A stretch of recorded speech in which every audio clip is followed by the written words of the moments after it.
Okay, so this is the first time I'm gonna try to do an unedited commentary on a run like this.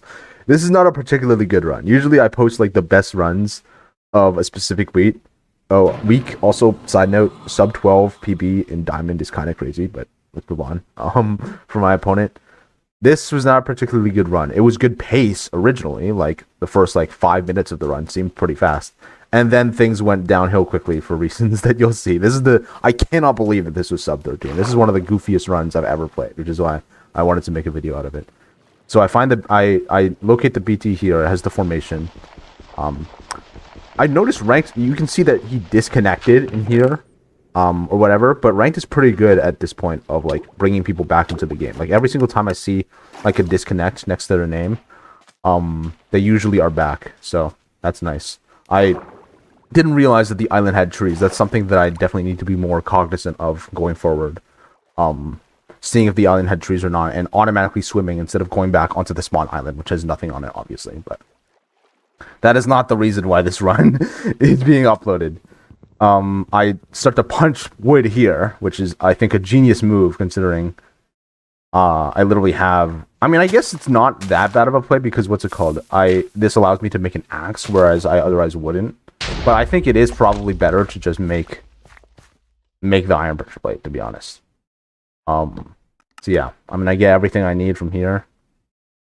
Actually, no, with the shovel, maybe it is better, because with the shovel I can make, with the diamond I can make a shovel.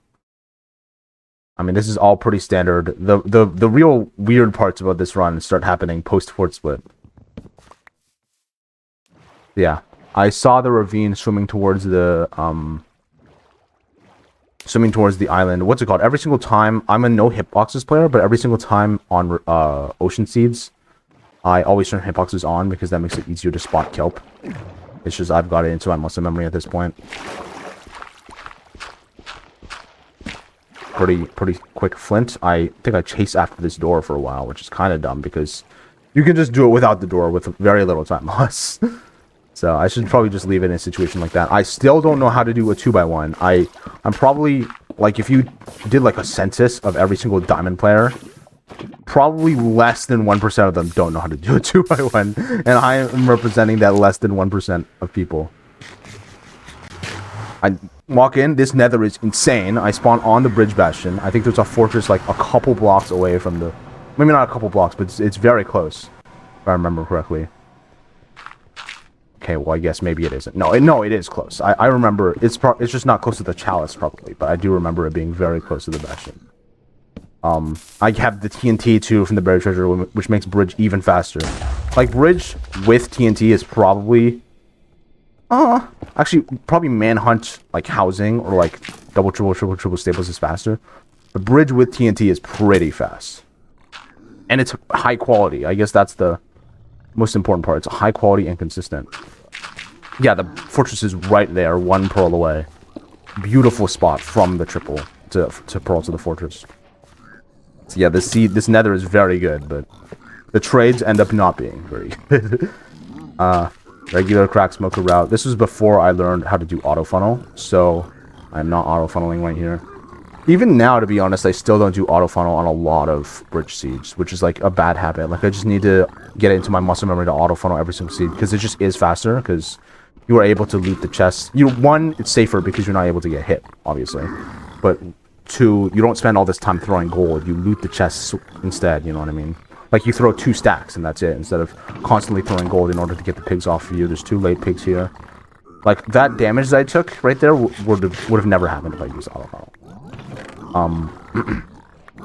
Yeah, I mean, everything's pretty standard. This is gearing up to be a pretty fast seed. As you can see, my opponent has not entered the nether yet, so I feel pretty confident in my ability to maintain this lead, especially against the sub 12 PB player. I pro hang. Everything's pretty standard so far. Organize my inventory. I'm so slow at... I mean, I've gotten faster, but I'm still so slow at throwing out the things that I need to throw out. I have 1 fire res, noticeably, which is what's preventing me from leaving right now. I'm just waiting for 1 more fire res. I'm pre-corrupting my blaze bed. Still not getting it. And boom, all the pigs are traded. I have 1 fire res. Now I'm thinking, okay, this is probably not that big of an issue, right?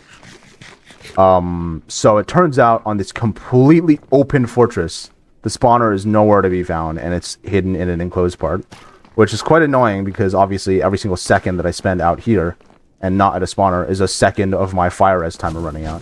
I get 3 strays beautifully here, but this is obviously not the area I want to be in because this is the starter like fortress staircase. I go 0 for 3. I have to run all the way back out. Every single second that I spend here is ticking down my fire res timer, my 1 fire res timer.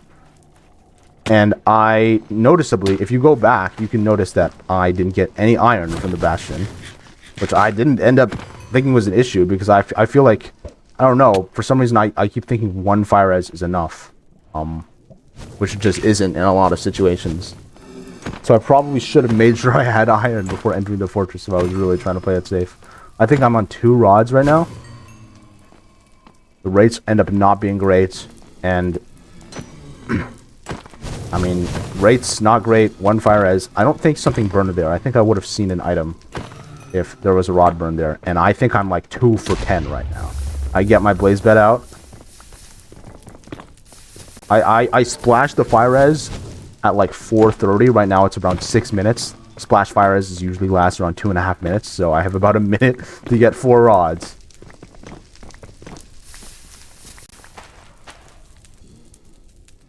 After I ran out of fire res, I mean, you can like kind of assume where this is going. After I ran out of fire res and I realized that I didn't have a shield, I kind of thought the run was over, like I had thrown the run completely.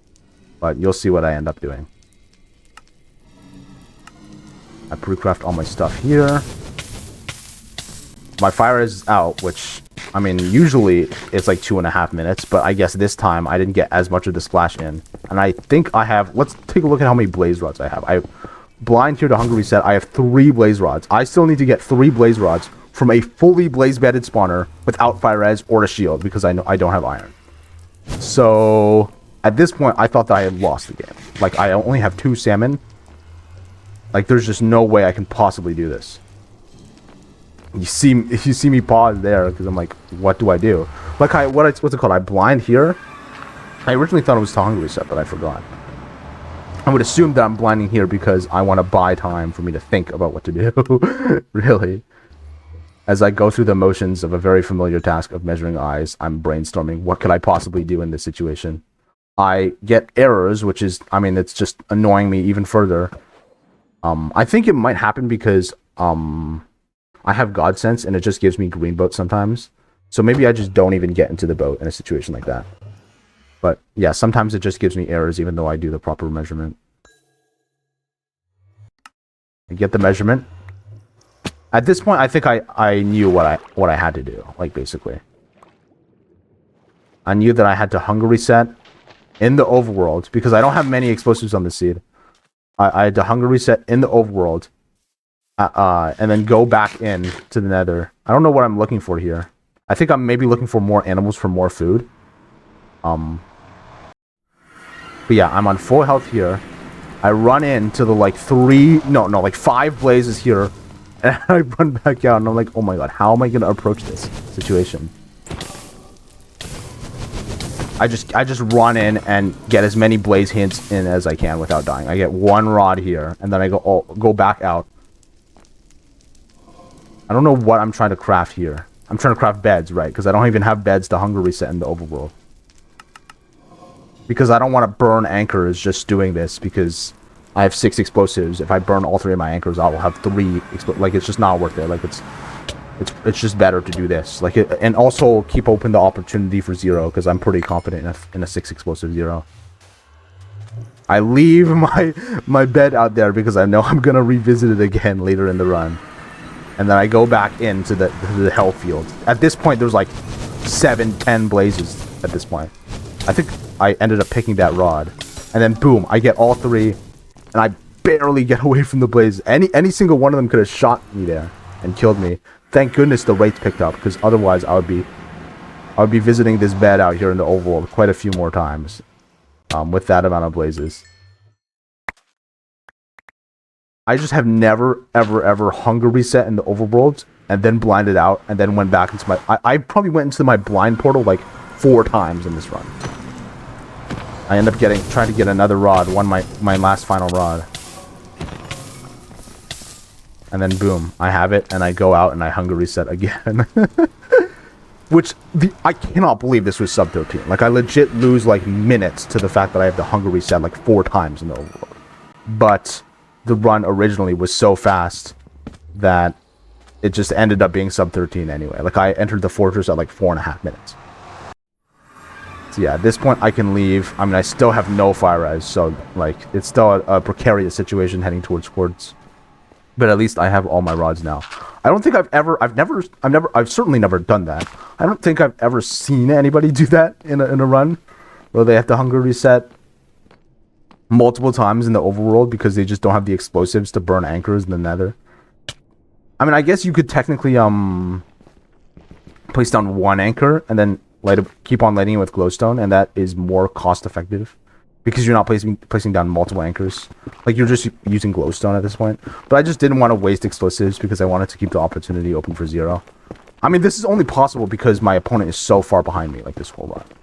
Basically. Like, that's the only reason why I thought this, like, playing it with the beds of the overworld was the better decision. So, yeah. I get the stronghold here. It's so funny. Like, I'm gonna put an image of the splits of this run. Like, the entered fortress to blind to found stronghold split is devious. I see the portal room from starter, which is, I mean, it's about as easy of a nav as you can possibly ask for. And what's funny, after keeping all this opportunity open for me to 0, I do not end up zeroing. Which, I mean, it kind of just wasted, it just kind of defeated the whole point of me hunger resetting in the overworld instead of using anchors in the nether. But yeah, it's a pretty tall 0. This opponent has a sub 12 PB. Like, just metagaming off of that, I know that he just can't hit that. So, provided I enter, like, with a minute lead, a 30-second lead, I should, by all accounts. And yeah, I done crafted bow. Amidst the whole mess, like, I couldn't think to craft a bow. There was no way. I also think I maybe didn't have enough, string for it, but I'm not entirely sure. No, I did. Yeah, crazy that this is sub 13 after 4 hunger resets in the overworld. And then boom, I get the basically insta perch here. Yeah, I mean, this is a new style of video. I don't think I've ever posted a video where I post a crazy circumstance that happened to me rather than a really good run. But I please tell me if you've ever seen anything like this before, because I've never seen somebody have to hunger reset that many times because of this specific situation where there's no iron. You didn't bring iron. You only have 1 fire res, or you have no fire res or whatever. Thank you so much for watching. Auction Runners video is this weekend.